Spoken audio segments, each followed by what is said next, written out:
وَلِلَّهِ يَسْجُدُ مَن فِي السَّمَاوَاتِ وَالْأَرْضِ طَوْعًا وَكَرْهًا وَظِلَالُهُم بِالْغُدُوِّ وَالْآصَالِ. A'udzu billahi minasyaitonir rajim. Bismillahirrahmanirrahim. Allahumma shalli ala sayyidina Muhammad wa ala ali sayyidina Muhammad. Para sahabat KSM, jumpa lagi dalam kajian-kajian Qur'ani. Assalamualaikum warahmatullahi wabarakatuh. Para sahabat KSM, setiap hari sebagai seorang muslim kita melaksanakan sholat 17 rakaat setiap hari, karena subuh 2 rakaat, zuhur 4 rakaat, asar 4 rakaat, maghrib 3 rakaat, dan isya 4 rakaat. Kalau di total semuanya adalah 17 rakaat. Dan setiap rakaat itu terdiri dari 2 sujud. Sujud itu kalau di total 17 kali 2, 34. Belum lagi sholat-sholat sunnah. Nah, dalam kesempatan kali ini saya ingin membahas soal pesan daripada sujud itu. Kenapa dalam sholat itu kita diperintahkan untuk sujud bahkan setiap rakaat 2 kali. Nah, tentunya kita harus merujuk kepada ayat Al-Quran agar masalah ini menjadi terang benderang buat kita. Nah, tadi sudah dibacakan di awal-awal tadi surat Ar-Ra'd tadi, walillahi yasjud man fis samawat wal ard.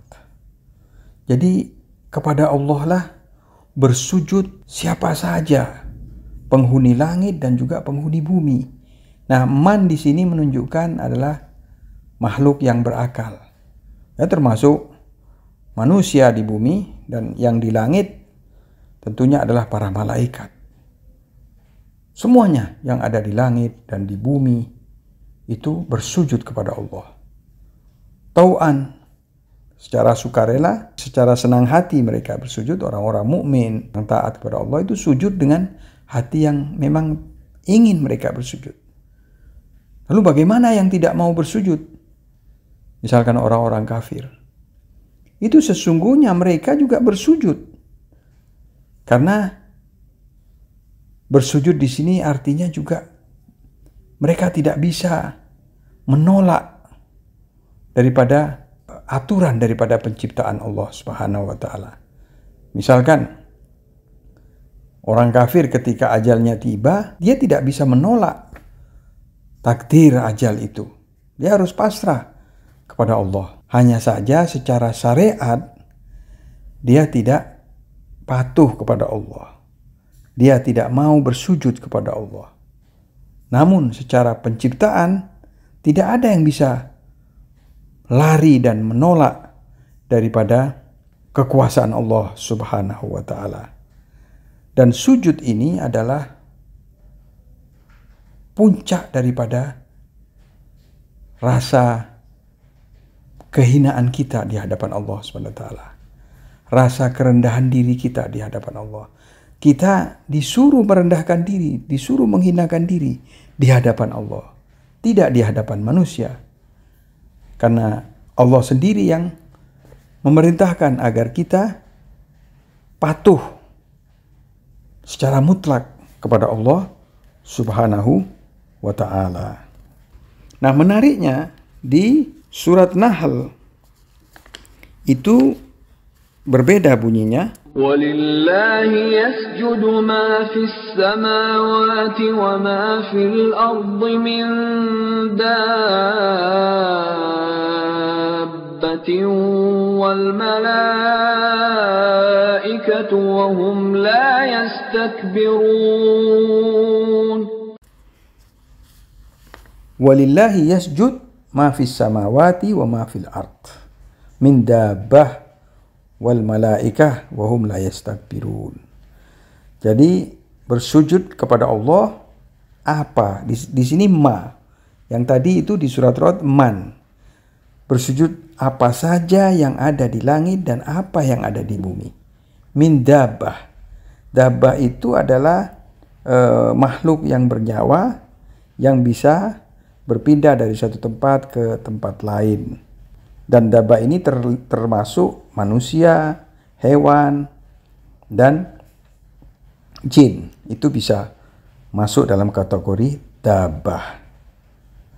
Tetapi malaikat tidak bisa digolongkan kepada dabbah. Artinya sujud di sini adalah semua maujud, semua eksistensi yang ada di langit dan yang ada di bumi itu khadi', itu artinya merendah diri, khudu' secara takwini, secara penciptaan. Mereka pasrah kepada Allah SWT, pasrah di hadapan sistem penciptaan. Lalu apa pesan daripada surat Nahl ayat 49 ini? Pertama, pesannya adalah alam semesta itu patuh dan tunduk di hadapan Allah Subhanahu wa taala Al-Wahidul Qahhar. Yang kedua, di langit itu juga ada makhluk-makhluk hidup yang bisa bergerak dari satu tempat ke tempat lain di langit. Mereka semuanya bersujud kepada Allah Subhanahu wa taala. Yang ketiga, pesannya adalah para malaikat itu pasrah dan tunduk mutlak kepada Allah SWT. Wahum la yastakbirun. Sama sekali tidak ada arogansi, sama sekali tidak ada menyombongkan diri. Poin yang keempat adalah ketakutan kita manusia adalah ketakutan terhadap dosa-dosa kita.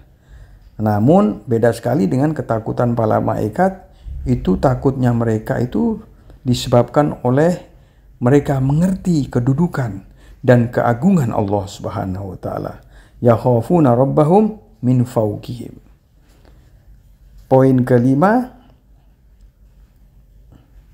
para malaikat ini secara zatnya, secara esensinya mereka tidak memiliki sifat kesombongan. Begitu juga dalam perbuatan dan tindak tanduknya, sama sekali mereka tidak ada kesombongan. La yastakbirun yaf'aluna ma yu'marun. Apa yang diperintahkan oleh Allah SWT, mereka siap melaksanakan, tidak pernah membantah. Dan poin keenam, akar daripada membangkang dan menolak perintah-perintah Allah itu adalah kesombongan.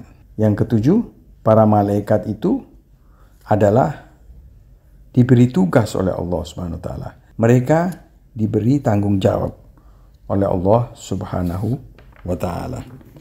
Sedangkan pesan daripada surat Ra'd ayat 15, yang pertama, semua alam semesta itu taat dan bersujud kepada Allah Subhanahu wa taala. Ketika kita melihat pepohonan, ketika kita melihat lautan, ketika kita melihat gunung-gunung, sesungguhnya semua itu sedang bersujud kepada Allah Subhanahu wa taala, sedang bertasbih kepada Allah Subhanahu wa taala.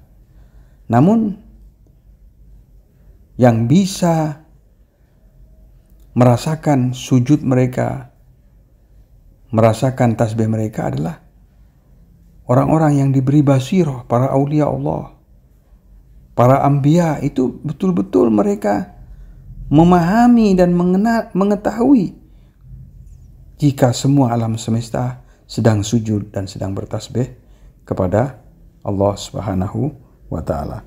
Poin yang kedua, pesan daripada surat Ar-Ra'd, sujud itu adalah khusus untuk Allah Subhanahu wa taala. Yang ketiga, orang-orang mukmin itu sujud dengan keinginan. Mereka memang ingin sujud kepada Allah. Tetapi mungkin saja orang-orang selain mukmin itu mereka sujud dikarenakan mereka terpaksa, dikarenakan kebutuhan.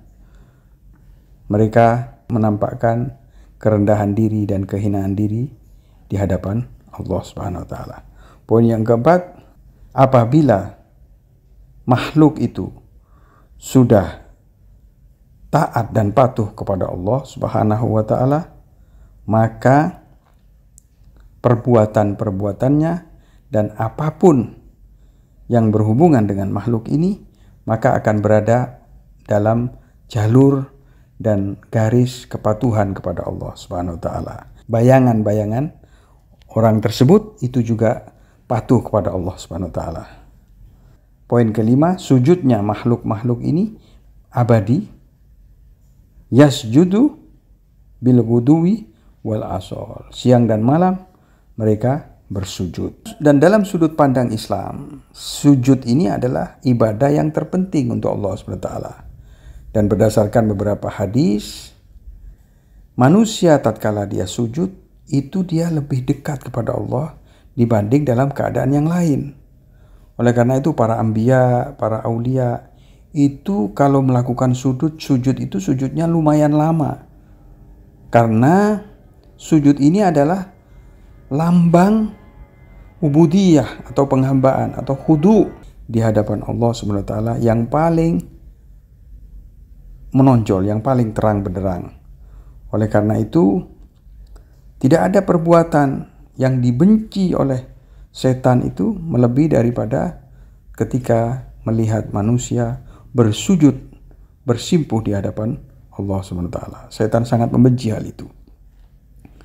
Begitu juga Nabi Muhammad SAW, beliau bersabda kepada salah seorang sahabatnya, apabila engkau ingin nanti dibangkitkan bersamaku kelak di hari kiamat, maka tatkala engkau sujud, sujudlah yang lama.